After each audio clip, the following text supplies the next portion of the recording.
There is the morning twilight of the gods, miraculous from sleep, their forms arise, and God's long nights are justified by dawn into happy misty twilight worlds,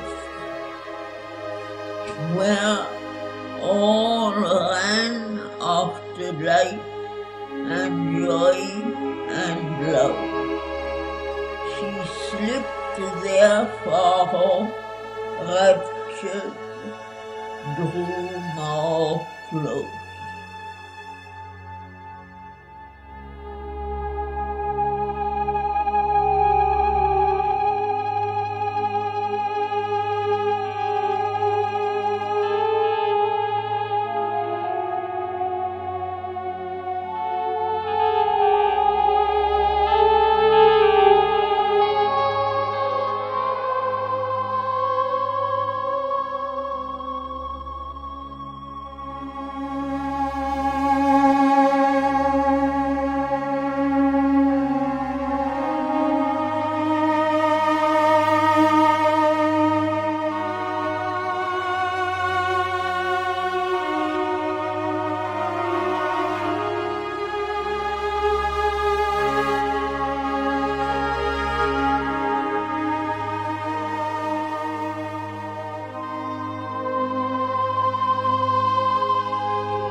love, her spirit in its mighty trance saw all, but lived for its transcendent task.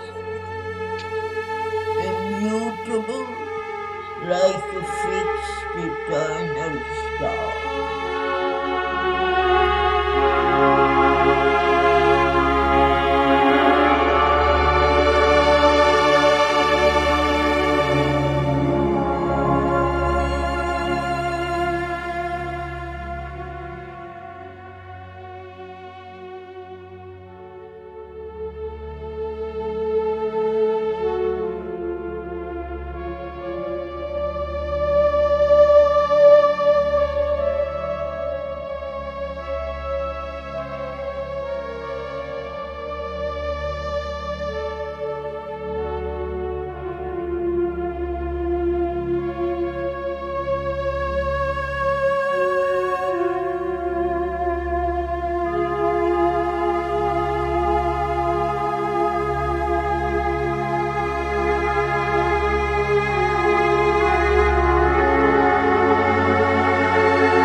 Good morning, everyone.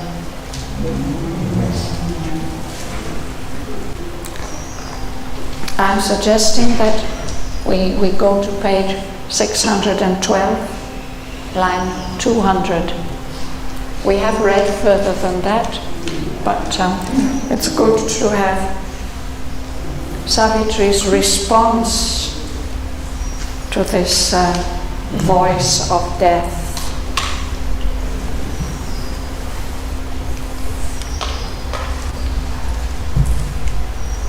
These lines that he is speaking, that we read on page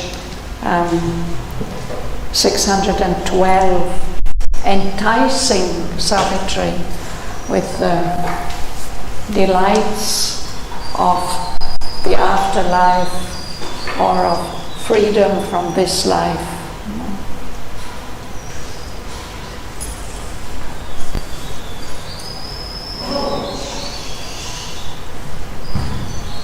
He told her,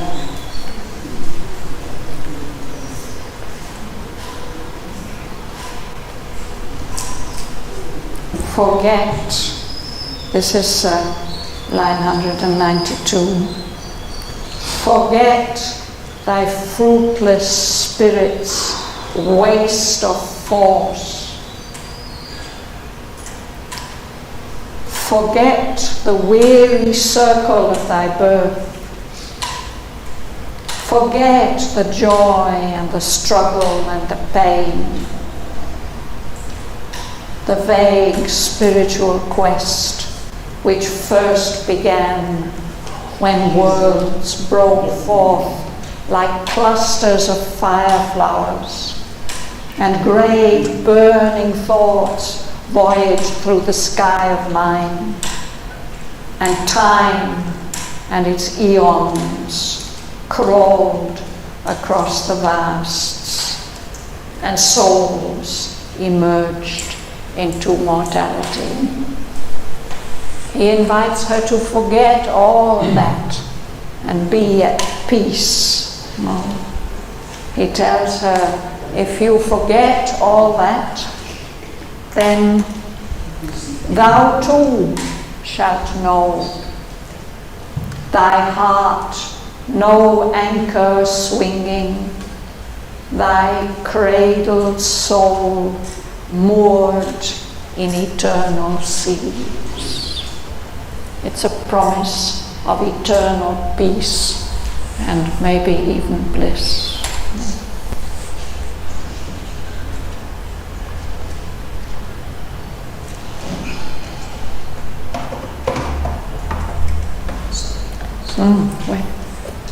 Welcome, Don. We're looking at page 612, the lines up to line 200. Death has been trying to persuade Savitri to give up everything and accept his enticements.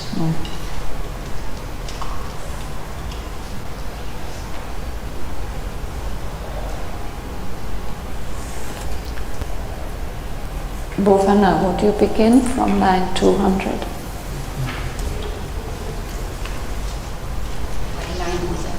200, page 612, line 200. But sound replied to the dark tower. A dangerous music now thou findest, O death, melting thy speech into harmonious pain, and protest alluringly to tired hope, thy falsehoods mingle with sad strains of truth. But I forbid thy voice to save my soul. My love is not a hunger of the heart. My love is not a craving of the flesh. It came to me from God, to God returns. Even in all that life and man have marked, a whisper of divinity still is heard. A breath is felt from the eternal spheres. Allowed by heaven and wonderful to man, a sweet fire rhythm of passion chants to love. There is a hope in its wild infinite cry. It rings with calling from forgotten eyes, and when its strains are hushed to high-winged soars in the empyrean, its burning breath survives beyond the rapturous pour of suns that flame forever pure in skies unseen. A voice of the eternal ecstasy. Thank you.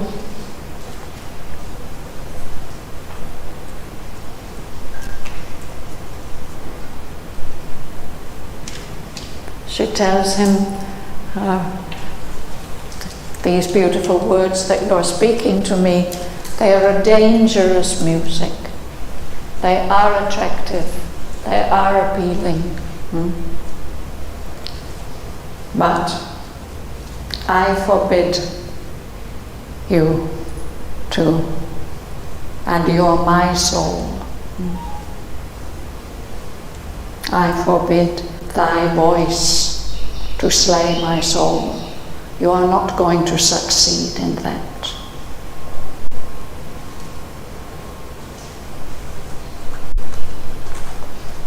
So then these beautiful lines. My love is not a hunger of the heart. My love is not a craving of the flesh. It's not just this sensuous impulse that you are telling me, death. My love has come to me from God, from the divine, and I'm giving it back to the divine. And then she tells him, maybe some of these things that you say about life and human love and so on, they have some validity. But even in everything that human beings and human life has spoiled, has marred, a whisper of divinity still is heard. A breath, a divine breath is felt from the eternal spheres. And she tells him that this is allowed by heaven. It is something that's wonderfully attractive to us human beings. This sweet fire rhythm of passion, chants to love. And that's allowed by heaven, endorsed. That sweet fire rhythm of passion carries a hope in its wild, infinite cry. It rings with callings from forgotten heights, high levels of consciousness that we have forgotten about when we've taken birth here on earth.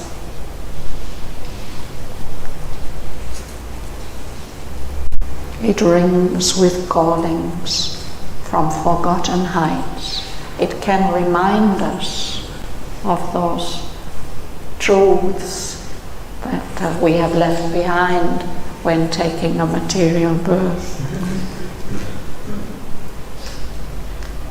And that call, that sweet fire rhythm of passion, she says, when it strains, when the music of that rhythm, when its strains are hushed to high-winged souls, souls who've risen to much higher levels on strong wings, no? When they cease to hear that rhythm, still its burning breath survives beyond. That rhythm forms the rapturous core of suns that flame forever pure in skies unseen, a voice of the eternal ecstasy. she is telling to death and to us such amazing truths and promises and things to remember.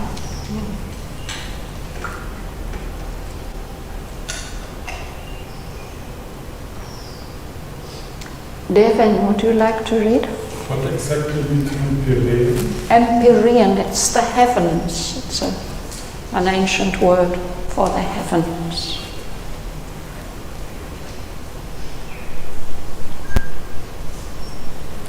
One day I shall behold my great sweet world, put off the dire disguises of the gods, unveiled from terror and disrobed from sin. Appeased, we shall draw near our mother's face. We shall cast our candid souls upon her lap. Then shall we clasp the ecstasy we chase. Then shall we shudder with the long-sought God. Then shall we find heaven's unexpected strain. Not only is there hope for Godhead's pure, the widened and darkened deities leaped down from the one breast in rage to find what the white gods had missed. They too are saved. Our mother's eyes are on them, and her arms stretched out in love desire her rebel sons. Thank you. Death is giving such a negative picture of human love. But Sri Aurobindo gives us another much truer way of seeing it.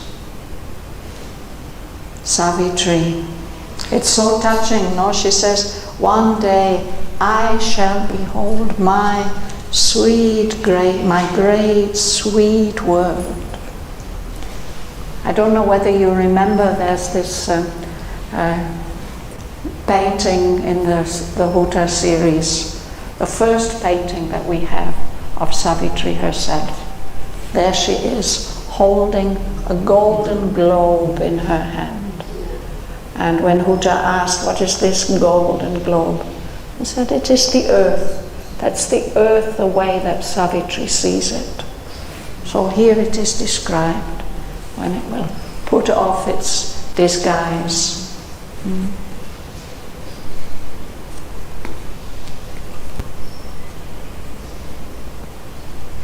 The dire disguises of the gods, the created world with all the oppositions and challenges that it presents us. And she says that that veil will be taken off, that veil of terror, of fear. The fear. There are religions and attitudes which tell us to be afraid of the divine, no? To be afraid of sin. No? There won't be any more sin. That robe, that disguise will disappear altogether. Appeased, at peace. We human beings, we shall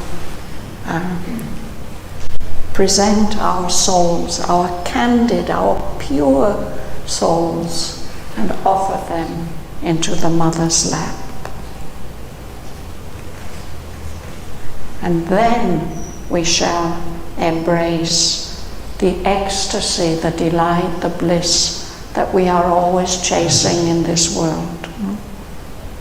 Then we shall shudder, the whole body will vibrate with that long-sought God, the arrival of the divine love.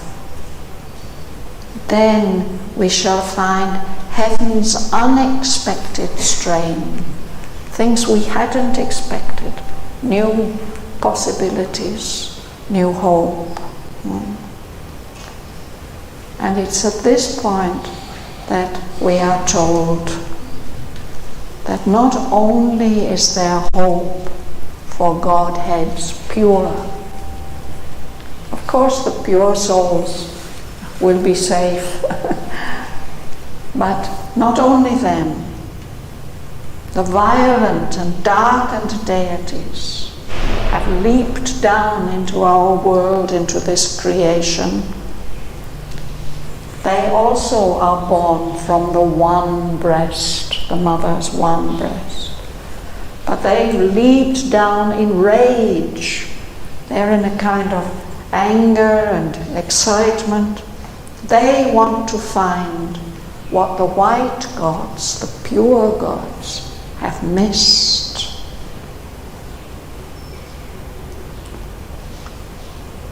When Mother reached this point in the translation that she was doing of this canto,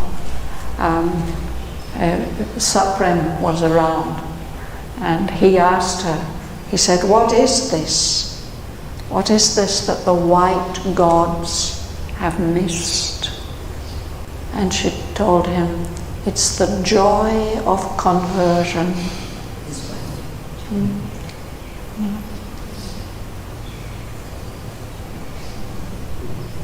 So they too are safe, because a mother's eyes are on them, and her arms are stretched out in love. They desire her rebel sons. She's just waiting to embrace them and bring them back to her.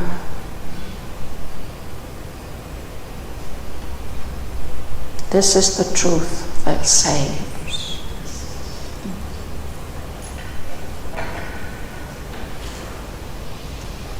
This reminds me the story in these lines reminds me the story in Bible that a son and The prodigal son. prodigal sons. Yes.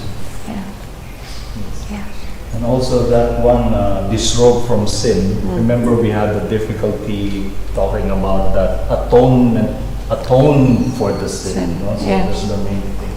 So if we remember that. So we don't even have to atone to the sin.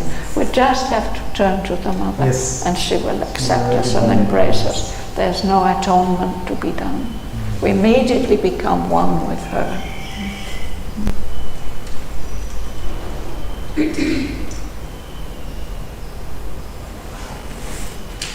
But the joy of conversion, it's needed to be complete.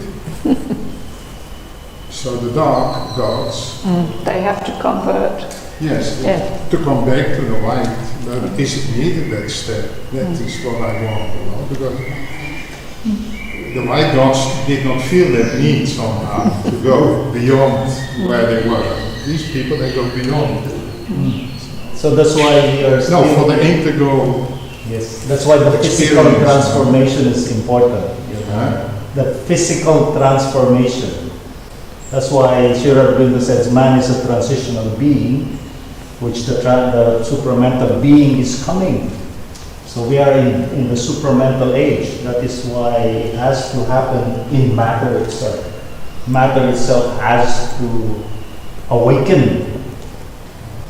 This is one of the places in the poem where we realize that it's really the whole theme of this poem is the saving power of love, of divine love. That's what the poem is about. And also that Mother said, God is only love. That Mother said, also, God is only love. There are so many Yes, misunderstandings. misunderstandings. And this was always. So here we are so beautifully reminded of this deep truth. And she continues to elaborate on that. Yes, Bhavana, you wanted to ask? No, No.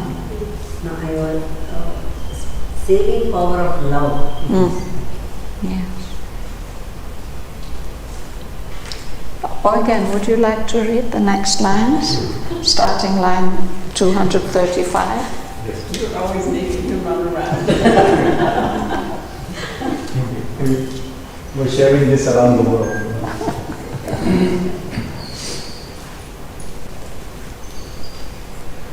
One who came love and lover and beloved, eternal, built himself a wondrous field, and wove the measures of a marvelous dance. There is its circles and its magic turns. Attracted he arrives, repelled he flees. In the wild devious promptings of his mind, he tastes the honey of tears and puts off joy, repenting and has laughter and has wrath. And both are broken music of the soul, which seeks out, reconciled, its heavenly life.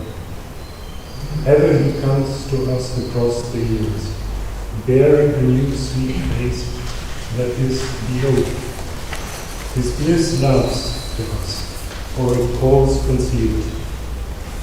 Like a far-heard, unseen and tracing flute, from moonlit branches in the fogging woods, tempting our angry search and passionate aim. Disguise the lover seeks and draws counsel. Thank you.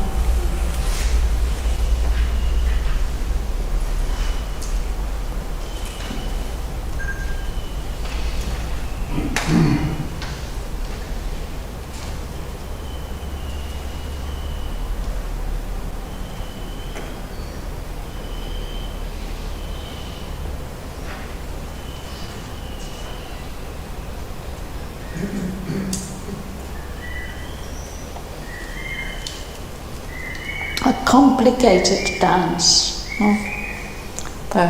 In the field of the universe, the eternal is weaving the measures of a marvelous dance. So a dance is a complicated dance, and its circles and its magic turns. He's attracted this way, and then he feels repelled. He runs away, but he comes back.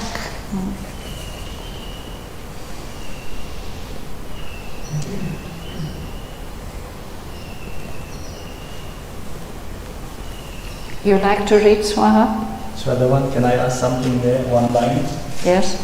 Line 240. Yes. In the wild, devious promptings of his mind. See how the mind works, no? It's being revealed. Sri Aurobindo talks about his mind. That's why we're going to super mind. This is the Lord's mind, no? Yes. This is the mind of the loving Lord. Yes, but of course he puts there the word play. Yes. Where, of course, this is like a description of the play of Krishna. Devious, no? This way and that way. These are wild, devious promptings. So he tastes the honey of tears, that has its attraction too. And joy is there, but he puts it away. Sorry, no. But he also has laughter and wrath, anger. Repenting. And both are a broken music of the soul. That's beautiful. And the soul is always seeking out a reconciliation. It's heavenly rhyme. The two aspects complement each other in a heavenly way.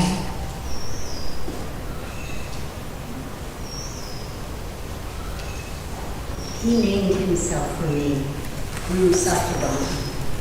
Though we were man and woman from the first, the twin souls born from one undying fire. Did he not dawn on me in other stars?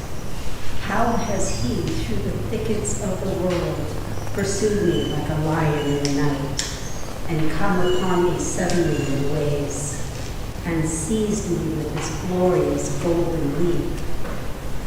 Unsatisfied, he yearned for me through time, sometimes with wrath and sometimes with sweet peace, desiring me since first the world began. He rose like a wild wave out of the floods and dragged me helpless into seas of bliss. Out of my curtained past, his arms arrive and have touched me like a soft, persuading wind, and have plucked me like a glad and trembling flower, and clasped me happily burned in ruthless flame. So wonderful.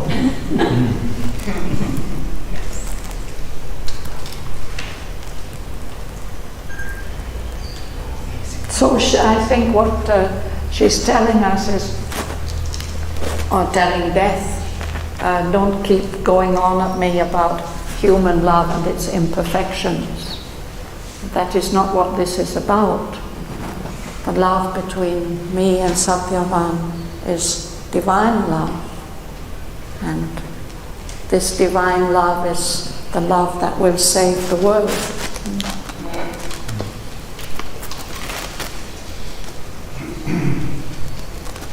So this is Satyavan.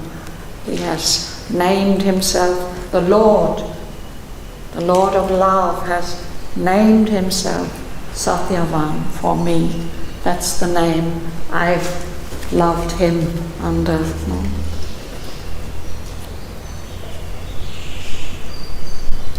The lover disguises himself and seeks and draws our souls.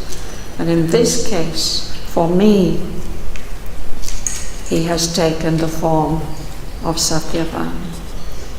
And he and I, we are man and woman from the beginning of creation, twin souls born from one undying fire. This is her statement here, but we shall see in Book 11 that the Supreme Lord, when he's giving his blessing and granting her plea, he confirms this exactly. That this is the role which they two are meant to play in the drama of the universe.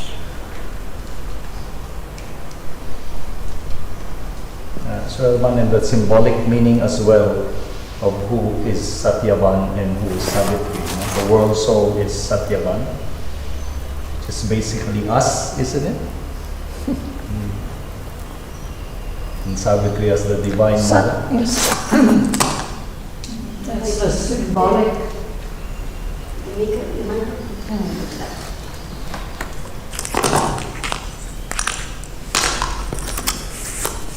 That's the symbolic significance which Sri Aurobindo explains to us at the very beginning.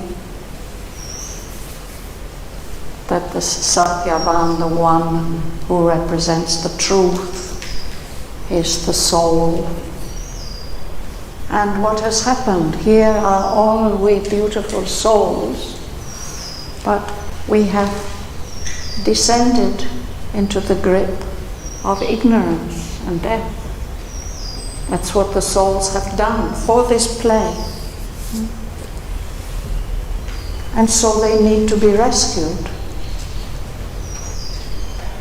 Satyavan represents the soul, the human soul, who's descended willingly, with choice. It's not been forced to descend. The very interesting section in the Life Divine where Sri Aurobindo explains that that would be intolerable, no? If the Divine were forcing us to do all this. It's not like that.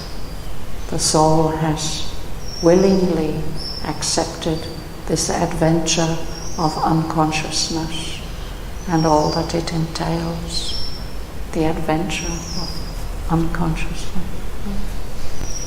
Many are already becoming conscious. Yes.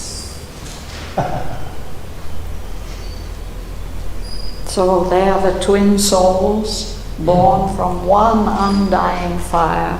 They're forever one. And He, Satyavan, I have met him in other stars, not this earthly firmament that we see. And he has pursued me through the thickets, the bushes of the world forest. No? He's been following me like a lion in the night. And then suddenly he's found me and seized me with his glorious golden leap.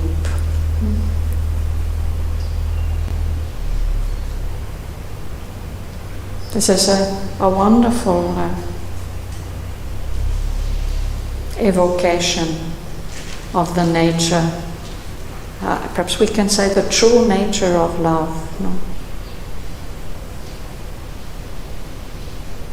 He rose like a wild wave out of the floods and dragged me helpless into seas of bliss. And his arms have come to me now out of my curtained past. We have met so many times before.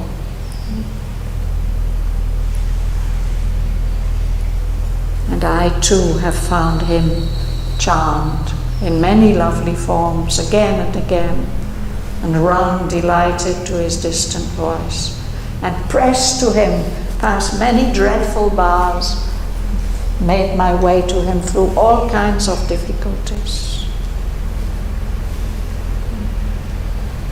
So now she says to death, if there is a yet happier, greater God, let him first wear the face of Satyavan, and let his soul be one with him I love. So let him seek me, that I may desire him. For only one heart beats within my breast, and one God sits there throned. So she says, let's move on. Don't try to stop me with any more of your specious arguments. Advance, O death, beyond the phantom beauty of this world. You've created this dream twilight of the ideal to ensnare me, but I'm not going to be ensnared. So let's move on. Advance, O death, from the phantom beauty of this world. For of its citizens I am not one. I cherish God the fire, not God the dream. God in all his burning reality.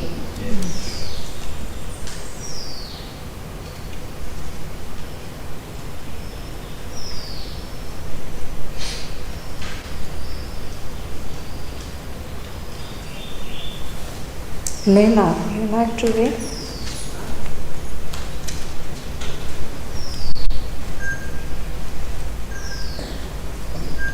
But death one more inflicted on her heart the majesty of his calm and dreadful voice. A bright hallucination are thy thoughts, a prisoner held by a spiritual cord. Of thy own sensuous will, the ardent slave, thou sendest eager poise to meet the sun. Words winged with the red splendor of thy heart, but knowledge dwells not in the passionate heart. The heart's words fall back unheard from wisdom's throne. Vain is thy longing to build heaven on earth. Artificer of ideal and idea, mind, child of matter in the womb of life, to higher levels persuades his parents' steps. In act, they follow you, the daily guide. But mind, a glorious traveller in the sky, walks lamely on the earth with footsteps slow.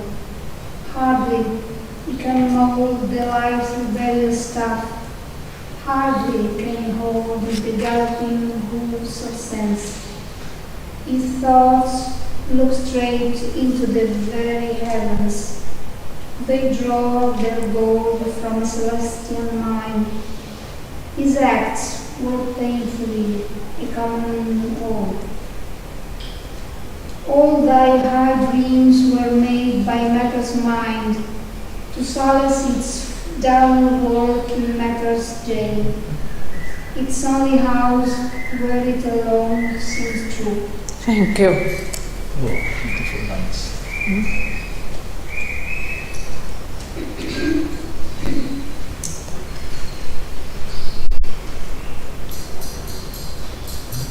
Savitri has shared all these wonderful truths with her, but death is not going to accept that yet. And he's answering her again. Death once more inflicted on her heart the majesty of his calm and dreadful voice. I don't know this word hail. To hail, to pull or drag.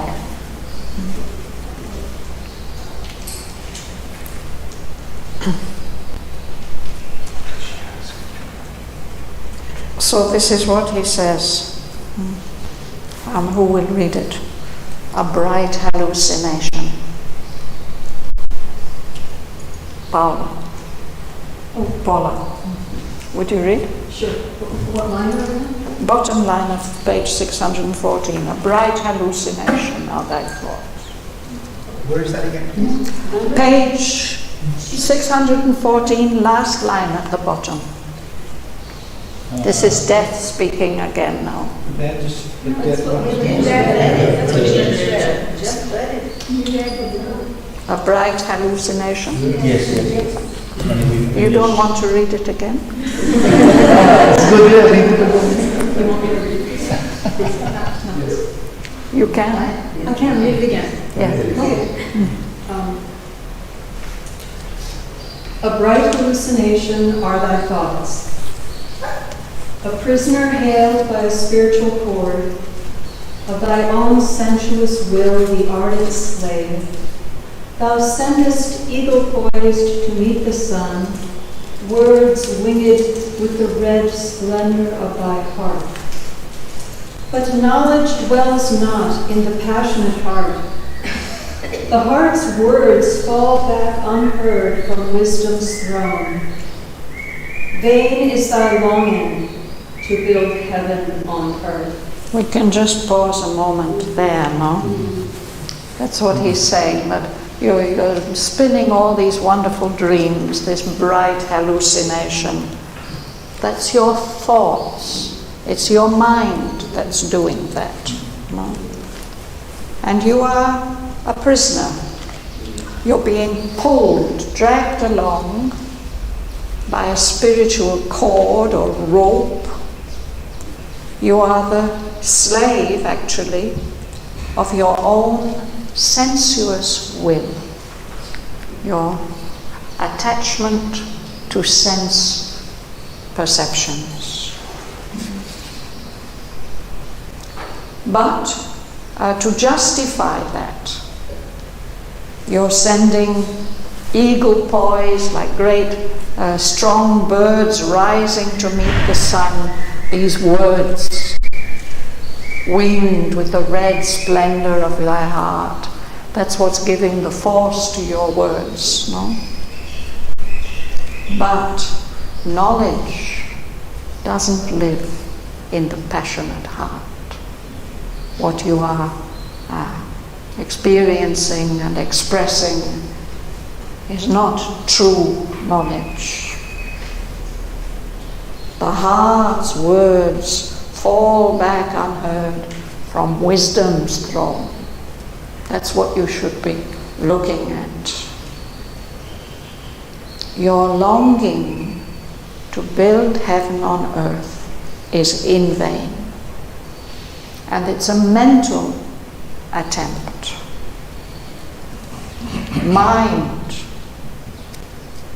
Mind is the child of matter, born in the womb of life. It's an artificer of ideal and idea.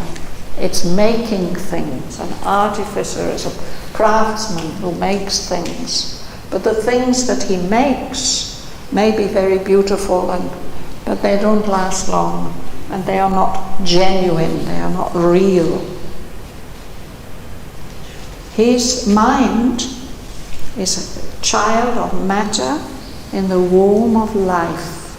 So it means life and matter together are producing this phenomenon or this tool of mind. And mind, what he does is that he persuades, he urges his parents, life and mind, to proceed to higher levels. They try to do that, but they're not able to do it properly. They are inapt. They follow ill that daring guide of mind which is ready to lead them anywhere. Mind, he says, is a glorious traveler in the sky, but when he has to walk on the earth, then he's lame. He walks lamely on the earth with footsteps slow. Needs a crutch even. It's very difficult for mind to control and shape the rebellious stuff of life. Life has its own will. Hardly with difficulty, mind can hold back the galloping hooves of sense. The senses are attracted, the mind finds it difficult to control them.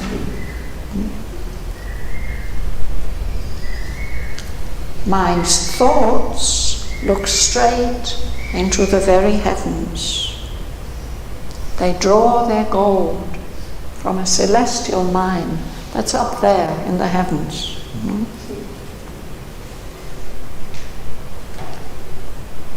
But his actions, what mind can actually achieve, it only achieves with great difficulty, very painfully, and it only produces not gold, not anything valuable, only a common ore. All your high dreams are made by the mind of matter to solace its dull work in matter's jail. The mind is so bored being in this jail of matter, it produces all these wonderful dreams and ideas just to solace the dull work it has to do here in this prison of matter. Its only house where it alone seems true. So now death is going to become a materialist and speak about the realities of matter. This verse, he says about mind or true or not. Why Sri Auroville is bringing this here? It's always wise to be a little suspicious of what death is saying. But he's saying that sometimes it sounds convincing. I'm sorry, It's wise to be a little cautious in believing what death says. But he's revealing himself. He's revealing mind itself. He's saying many different things which are more or less convincing. But all this is being said to discourage Savitri from her divine mission. So it sounds convincing. It corresponds with many things that we believe and live by even. But this is not the truth that saves. This is the truth. It sounds like truth. It's a truth that destroys. But still a revelation, no? Still revealing the what we call the limitation of mind. Yes. I mean, there's always some justification. But it's up to us to decide how far we're going to be convinced.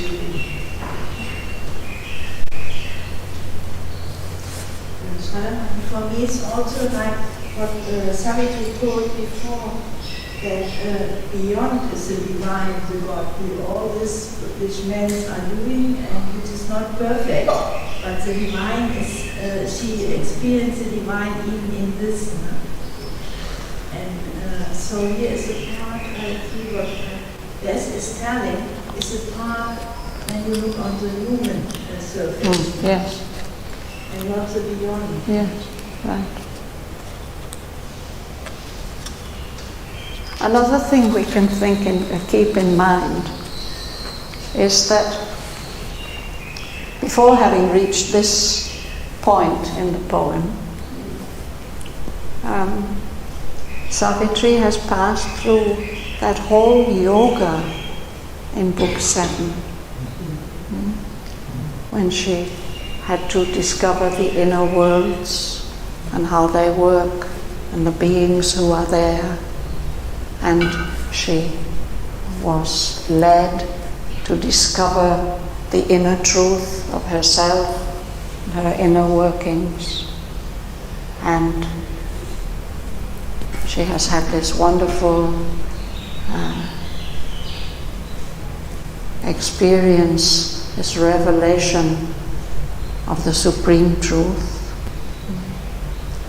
and of her identification with the truth of the whole universe. So when she comes to this point, how can she be convinced? Yeah, she's ready for it. She's being prepared for all this. And so what she is telling us is much more valuable and valid than all these other thoughts which may correspond to our human perceptions to a greater or lesser extent. Yeah, so she's now confronting the Lord of Mind himself. We know that the Asuras are from the mental realms, no? From the realm of mind. It's very interesting. And we can be amused even. I think Mother, when she was translating this, she often laughed with what things this gentleman is telling. No, but we don't have to take it seriously. And that shows us how should we view all the levels of life, not only the life divine. This one, yes, the one he is yes, fantastic. yes. Yeah. So now, with line 306, he's going to start telling us about matter. Right. Manohar, you'd like to read?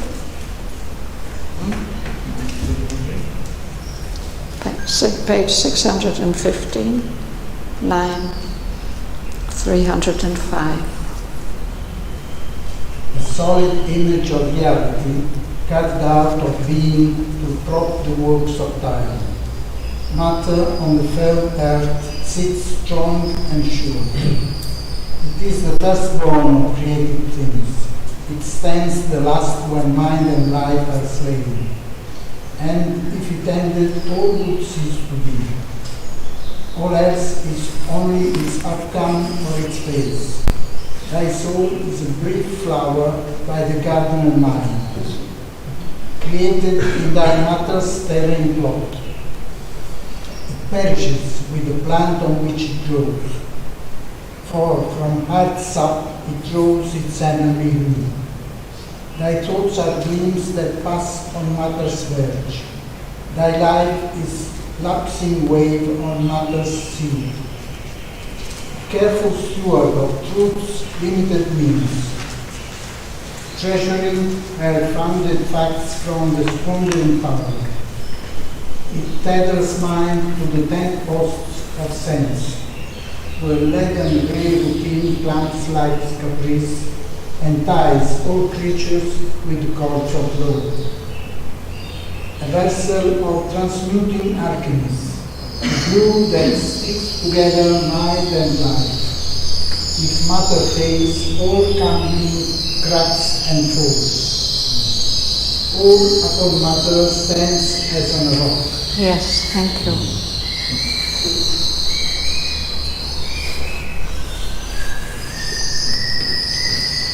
So this is one way of looking at things. We live in a material world.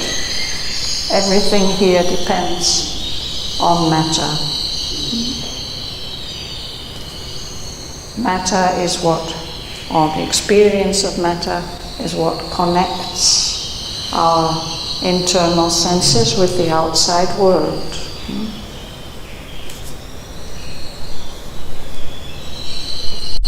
It's the glue that sticks together mind and life. If matter fails, all crumbling cracks and forms, because everything stands on matter as on a rock. This is the basis of everything. He says this, but he knows very, very well it's not true. That it may appear like that. Perhaps our material sciences are based on this perception, but it's not like that at all.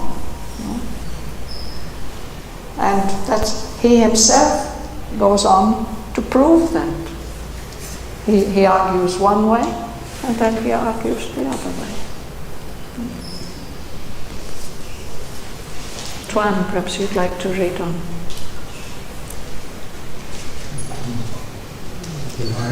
Line 327 on page 616. 327. A vessel, no? Yet this security and Canto.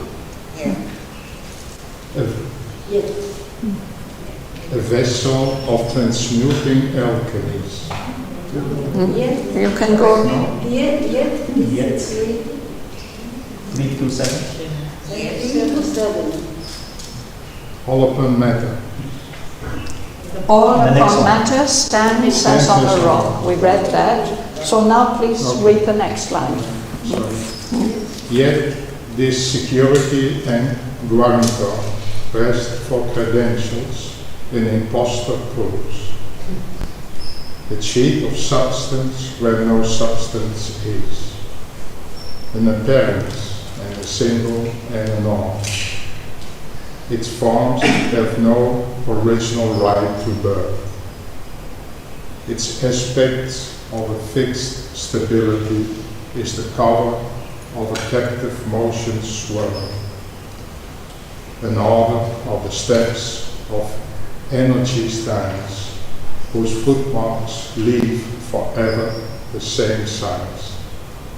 The concrete face of unsubstantial time, the trickling dotting the emptiness of space, the stable seeming movement without chance.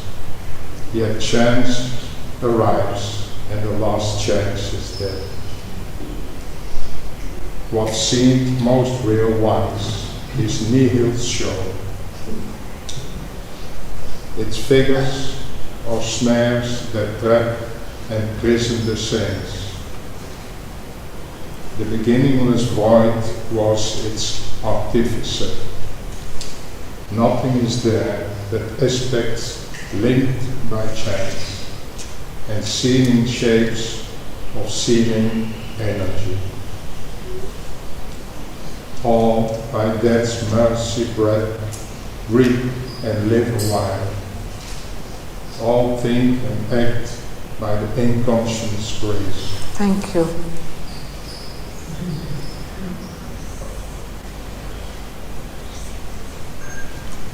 What does nihil show? Sorry? What does nihil show? Nihil. Nihil means nothing. So it's the void. And it's interesting that in our modern science, they've come also to the conclusion that everything came out of nothing. Not everyone, Shraddha. Not everyone. Well, it's also not very convincing that it could be like that. That the void is the beginning, and the void is likely to be again the end. This is death. This is death, yes.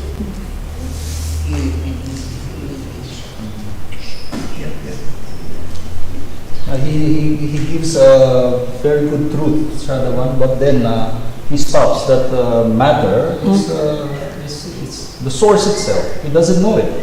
So that's why he stops there. He thinks it's just nothing. How can he know? Well, it's a show. It is, in fact. Matter, what seems to be solid matter, it's just an appearance or an experience of our senses. And all this is actually tiny, minuscule particles floating about in empty space. So there's something in our consciousness that gives us the illusion of solidity and of things and happenings. But there's also another way of looking at that, the non-materialist way of saying it's not all matter. The real substance of everything is consciousness. But that's what we know now in matter.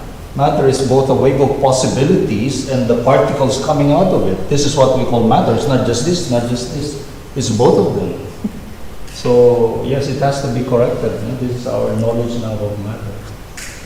Nothing is there but aspects, limned, outlined, drawn by chance, and seeming shapes of seeming energy.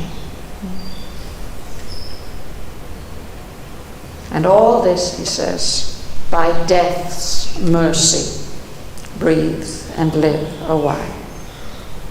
And all and everything and everyone, all think and act by the grace of the inconscience.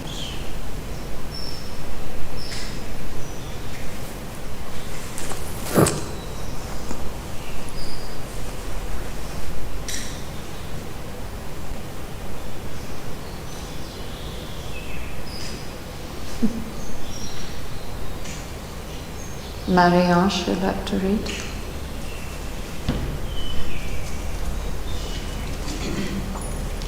Addict of the wasted luxury of that thought, turn not that gaze within thyself to look at vision in the gleaming crystal mind. Close not thy lids to dream the forms of gods.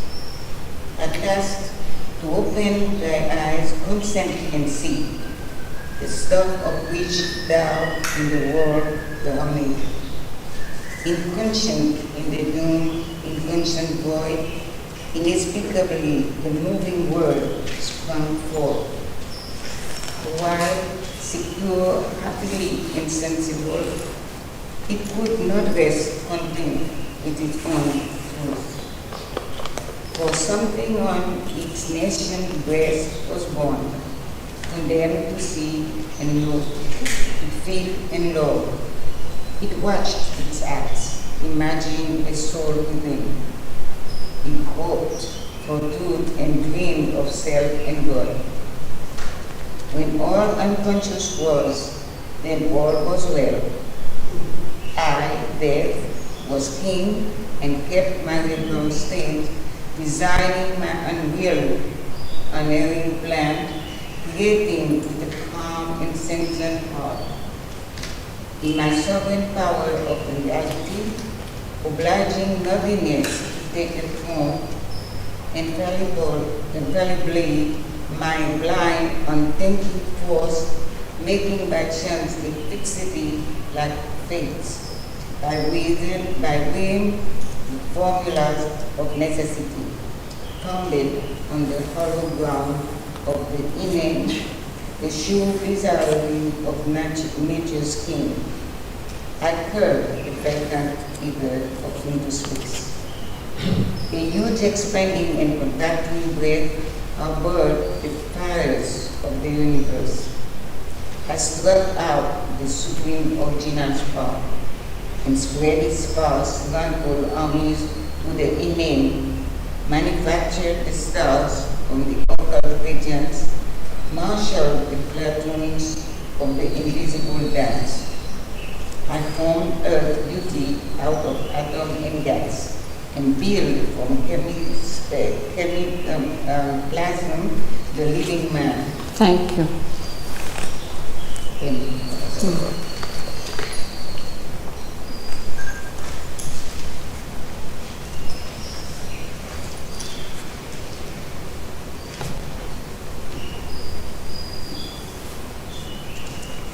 He wants to claim responsibility for everything.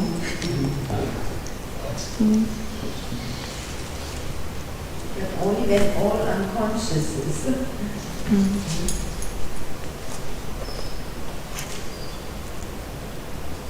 Inexplicably, a moving world sprang forth.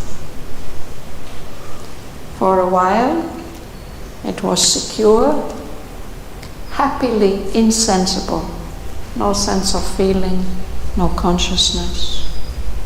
But it couldn't remain content with its own truth, because something on its nascent breast, on its unconscious breast, was born, which was condemned to consciousness, condemned, forced to see and know, to feel and love.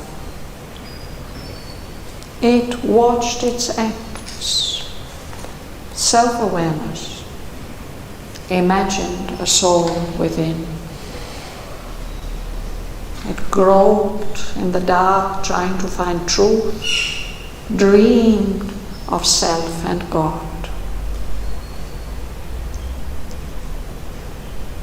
So death claims that before this need for consciousness and knowledge and understanding came, when all unconscious was, then everything was fine, all was well. I, death, was king and kept my regal state. I designed everything, without will, but unerring, no mistakes. I was creating with a calm heart, without any power of sense. In my sovereign power of unreality, of illusion, obliging nothingness to take a form, infallibly, my blind, unthinking force, making by chance a fixity like fates. Somewhere this fate is what is unchangeable. No? By whim, just for no reason, without reason, without intention, I created the formulas of necessity. I founded, I based on the hollow ground of the inane, the unconscious universe. I based the sure bizarrerie of nature's scheme.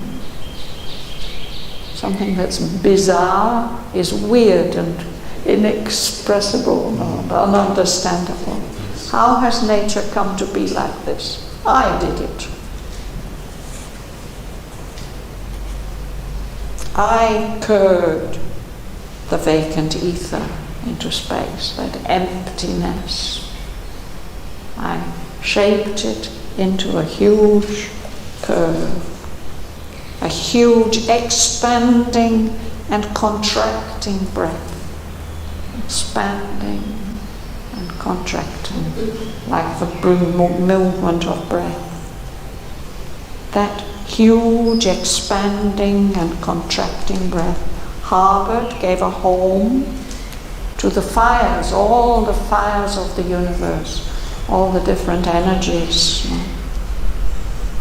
I, he says, I, death, struck out the supreme original spark, like a caveman striking a spark out of a flint,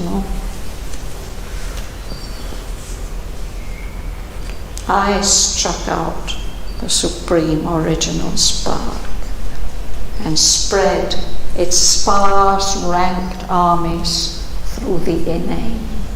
These must be the stars and the planets that he's referring to. I manufactured the stars from occult radiances, secret, hidden powers of light. The Big Bang. Yes. I marshaled, I organized the platoons of the invisible dance of universal energy. I formed Earth's beauty out of atom and gas, and I built from chemic plasm the living man.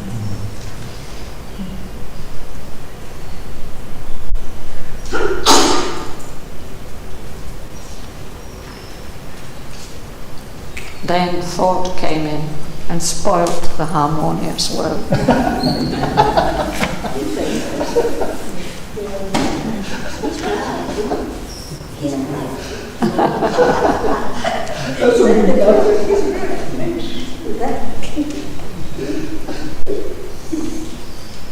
Shall we stop there for today? Anybody has anything to ask? That's such a shaky sentence. Thought came in and spoiled the harmonious world. We start thinking of nature. And Martin began to hope and think.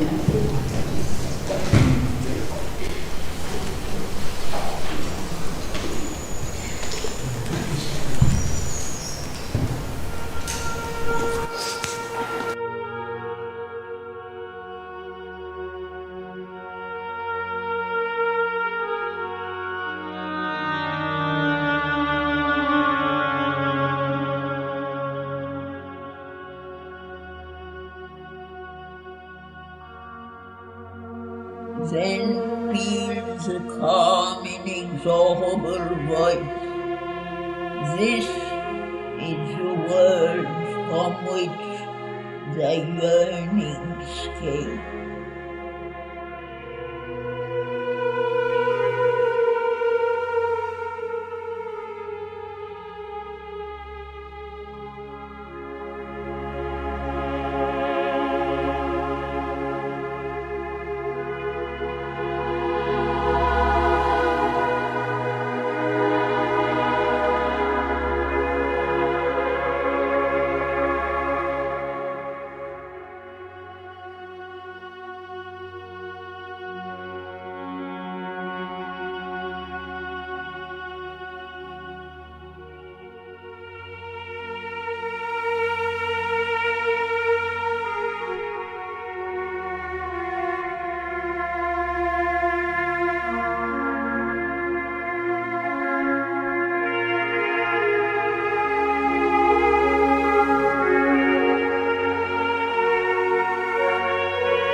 Thanks to Sri Aurobindo.